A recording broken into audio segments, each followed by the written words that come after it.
में शामिल हो रहे हैं और मुझे बड़ी खुशी हो रही है शामिल करते हुए JSW एनर्जी के ज्वाइंट एमडी और सीईओ शरद महेंद्र जी को। सितंबर तिमाही में JSW के जो एनर्जी के नतीजे हैं उस पर बातचीत करने के लिए शरद महेंद्र जी बहुत बहुत शुक्रिया अपना कीमती समय देने के लिए। और सबसे पहले हम फाइनेंशियल्स की ही बात करते हैं।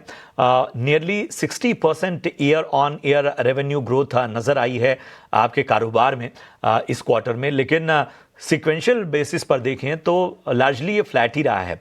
इसके बावजूद जो की कंट्रीब्यूटर्स हैं ज़रा उसके बारे में बताएं और कौन से ऐसे सेगमेंट हैं जहां इस ट्रेंड के आगे फॉरवर्ड लुकिंग आप देख रहे हैं। हाँ, यस, हमारा जो ये रिजल्ट रहा है काफी अच्छा रहा है। हमने क्वार्टर वन में जो परफॉर्मेंस दिया, अगर हम सीक्वेंशियली देखें तो वही वो एक एक्सेप्शनल परफॉर्मेंस था क्वार्टर वन में। वही लेवल्स को उससे slightly better in terms of EBITDA level margins, वो बेटर हमने परफॉर्मेंस दी है पिछले साल के कंपैरिजन में। अगर हम इसको कंपेयर करें तो जो मेजर ड्राइवर्स हैं इस ग्रोथ के पिछले साल से, वो कुछ जो हमने बहुत ही अच्छे स्ट्रेटेजिक एक्विजिशंस करे थे, जैसे कि KSK महानदी और इंड भारत उत्कल का हमने सेकंड यूनिट जो पिछले साल के मार्च में हमने कमीशन किया था वो, प्लस O2 पावर का एक्विजिशन जो हमने अर्ली अप्रैल में किया था। और जो हमारी नई कैपेसिटी पिछले साल भी जो विंड की मेजर कैपेसिटी थी वो second half of the year में आई थी, जो विंड का सीजन जब खत्म हो जाता है उसके बाद। और इस साल के भी पहले 6 महीने में जो हमने नई कैपेसिटीज विंड और सोलर की लगाई हैं, ये सारे फैक्टर्स मिलके हमको इस परफॉर्मेंस को हमको रिजल्ट मिला है, ये ड्राइवर्स रहे हैं।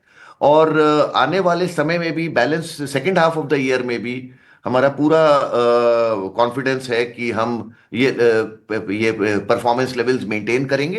हालांकि सीजनैलिटी इफेक्ट होता है, जब second half of the year में हाइड्रो थोड़ा कम हो जाता है, विंड का सीजन थोड़ा कम हो जाता है, बट सोलर की परफॉर्मेंस बढ़ जाती है। और थर्मल भी, अब मॉनसून खत्म हो गया है तो थर्मल की भी डिमांड, पावर की डिमांड बेटर होती है second half of the year में। तो ये ड्राइवर्स रहेंगे।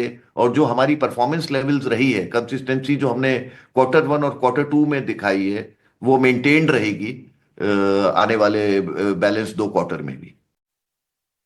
इम्पॉर्टेंट एक्विजिशंस की बात की, महानदी पावर प्लांट उनमें से एक रहा जो आपके ऑपरेशनल कैपेसिटी में एक बहुत बड़ा एडिशन है। और न सिर्फ इस एडिशन ने बड़े कम समय में, मतलब 1.5 क्वार्टर में इसने रेवेन्यू में एक बड़ा ही की कंट्रीब्यूशन दिखाया है। क्या आपको लगता है कि ये जो ट्रेंड है वो आगे भी जारी रहने वाले हैं?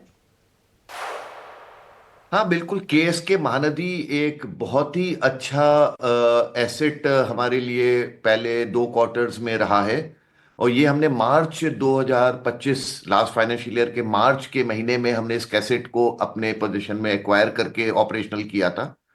तो हमने इसमें कुछ स्टेप्स लिए थे। एक तो इंश्योरिंग प्लांट रिलायबिलिटी, तो हमने अपनी बेस्ट ऑफ द टीम वहां पे बेस करी, प्लस प्लांट की रिलायबिलिटी बढ़ाई। तो उससे हमारा प्लांट का अवेलेबिलिटी वो 97.5% से ज्यादा रहा है इस साल 6 महीने में, as compared to previous year जब मे बी 75% से ज्यादा की प्लांट अवेलेबिलिटी नहीं थी।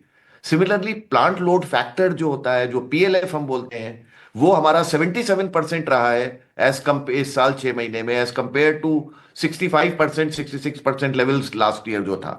तो दीज टू फैक्टर्स प्लस हमने ऑपरेशनल एफिशिएंसी बहुत इंप्रूव करी है। अपना ऑपरेशन एंड मेंटेनेंस कॉस्ट जो हमारा रहा है उसमें सिग्निफिकेंट रिडक्शन हमने किया है, जो लास्ट ईयर था इस प्लांट में था जब ये CIRP प्रोसेस में परफॉर्म हो रहा था। और कोल बाइंग में और मर्चेंट जो ओपन कैपेसिटी छोटी है लेकिन सिग्निफिकेंट है, ऑलमोस्ट क्लोज टू 95 मेगावाट, हमने उस कैपेसिटी को भी पूरा यूज किया है in merchant market also. And these are the drivers and we are absolutely certain जो हमने स्टेप्स लिए हैं ये परमानेंट है और ये सस्टेनेबल है परफॉर्मेंस लेवल्स इस प्लांट का आने वाले समय में भी। जी बहुत बेहतर सर। और वो एक कॉन्फिडेंस और एक आत्मविश्वास जो है ना कारोबार में इस ग्रोथ के प्रति आपका साफ तौर पर आपकी एक एक बात से झलक भी रहा है। चलिए ज़रा एबिटा के बारे में बात कर लेते हैं।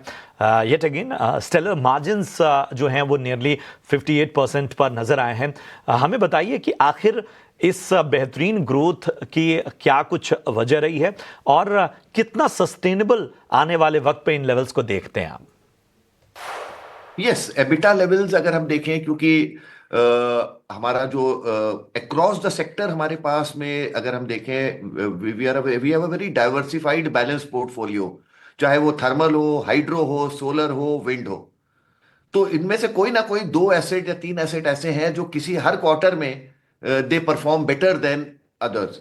सो हमारे को ये लेवल्स जो हमारे एबिटा की ग्रोथ आई है, हमने कंसिस्टेंटली दिखाया है क्वार्टर वन और क्वार्टर टू में जो हमने ग्रोथ्स करी है year on year. These levels will be maintained going forward also in quarter three and quarter four, we are absolutely certain. बहुत बहुत शुक्रिया सर इस चर्चा में शामिल होने के लिए, और अच्छा लगा आपसे बातचीत करते हुए। आपको, आपकी पूरी टीम को, आपके कारोबार के लिए हमारी ओर से ढेर सारी शुभकामनाएं। चलिए फटाफट से राय ले लेते हैं, मेरे पास समय बहुत कम है, इसलिए राजेश जी, JSW एनर्जी एक तरह के दमदार नंबर्स नजर आए हैं, बताइए क्विकली 10 सेकेंड में क्या राय बन रही है? अजय प्रसन्न जी, थोड़ा सा वेट करना पड़ेगा। स्टॉक जो है कंसोलिडेशन मोड में है। जब ये 550 क्रॉस करेगा उसके बाद मोमेंटम देखने को मिल सकता है। अभी थोड़ा सा वेट एंड वॉच रखना पड़ेगा।